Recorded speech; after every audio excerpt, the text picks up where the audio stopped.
Live in Western Oregon, this is NBC 16 News at 5. Oregon State Police are under contract at Oregon State University until December 31st. That's when a new law enforcement entity will take over on the 1st of January 2021. Good evening and thank you for joining us. I'm Jacqueline Mazer. Now, it will be OSU's very own licensed law enforcement service under the Department of Public Safety. OSU officials say there will be about 15 law enforcement members added, and they will not be under contract. Instead, they will be a part of the staff at the university and will be working 365 days a year. University Board of Trustees and administrators decided that the best thing we could do at Oregon State was manage our own licensed law enforcement and provide the kinds of training around an educational environment, a university environment, and within the keeping of the values. Coming up at NBC 16 News at 6:30, our Angelina Dixon explains new officer responsibilities for the start of next year. Well, the governor of Wisconsin called in the National Guard after the police shooting of a black man yesterday afternoon sparked violent protests overnight. He also called for a special legislative session on police reform. Police in Kenosha, Wisconsin say officers were responding to a domestic disturbance call when they appeared to try to contact Jacob Blake. Videos show two officers pointed their weapons at Blake while Blake walked away from them. Then, when Blake opened a car door and got in, an officer grabbed Blake's shirt, then appeared to shoot him in the back. Blake was airlifted to the hospital and is in serious condition. Officials say the two officers are on administrative leave and are cooperating while the state's Department of Justice reviews the shooting. Now, in response to the shooting, Senator Ron Wyden tweeted, quote, "For hashtag Black Lives Matter to become reality and to stop unjustified police shootings of black people in our country, Congress must pass the Justice in Policing Act." And Senator Jeff Merkley tweeted this, quote, "How many more Americans must be killed or traumatized before Congress responds? If we want to change systemic racism and how black Americans are treated by the police, then we need new laws now." Oregon State troopers in Lane County are searching for two men wanted in connection to an assault and kidnapping 6 miles west of Walton last night. Troopers say 3 men assaulted a man at a campsite who was later found on State Route 126. Troopers say Michael Light also kidnapped a woman from the campsite. Light was later found with the victim in a car and was taken into custody without further incident. Troopers say the other 2 wanted men are Michael Loki Wilson and Jonathan Dakota Appelt. Wilson, the man on the right, is described as a white man with short blonde hair and blue eyes, about 5 feet 11 inches and 145 pounds. Appelt, the man on the left, is described as a white man with short blonde hair and blue eyes with a tattoo on his neck. They're considered armed and dangerous. Anyone with information is asked to contact OSP. In covering the nation now, the Republican National Convention kicked off today, and more than 300 delegates cast their votes in person, choosing to nominate the president for a second term. President Trump flew to Charlotte, North Carolina to accept the nomination in person. South Carolina Governor Nikki Haley and Congressman Jim Jordan of Ohio are only some of the people who will speak tonight. The president is scheduled to speak each night during the convention. The RNC ends Thursday. The Postmaster General testified for the second time on Capitol Hill over controversial changes made to the Postal Service. Democrats say changes DeJoy has made in the past 2 months are causing widespread disruptions ahead of the election. Those changes include the removal and destruction of many high-speed sorting machines around the country.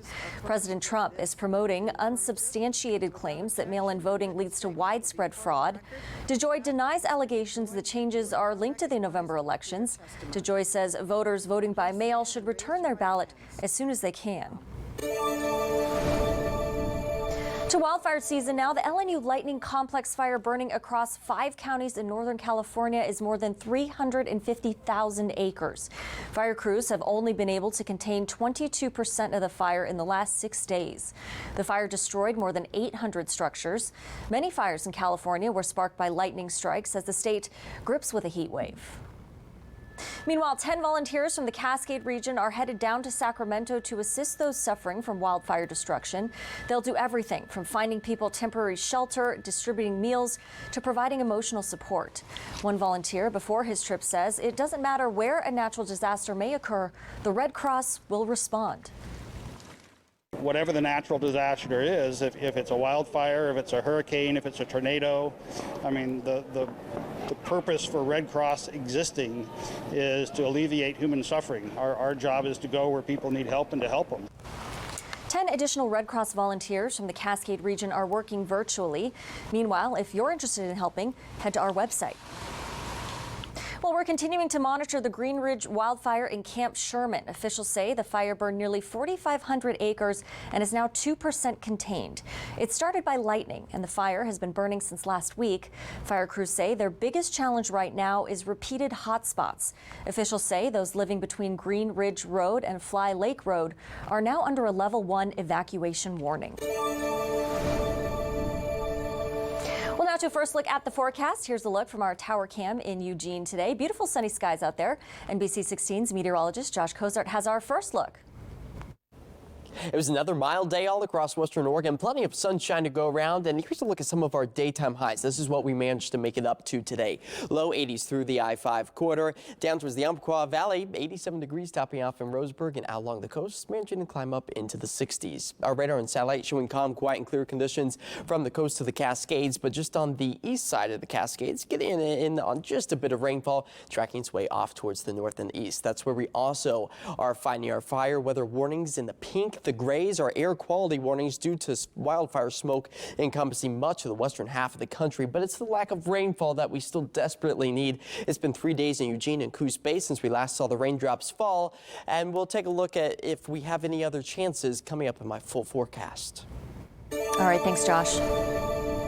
Well, moving now to the latest COVID-19 cases statewide. Oregon Health Authority reports 220 new confirmed and presumptive cases and 3 new deaths. Oregon has surpassed the 25,000 mark in COVID-19 cases since the pandemic started. There are now 420 deaths. Multnomah still with the highest number of COVID-19 cases with more than 5,700 reported 59 new cases.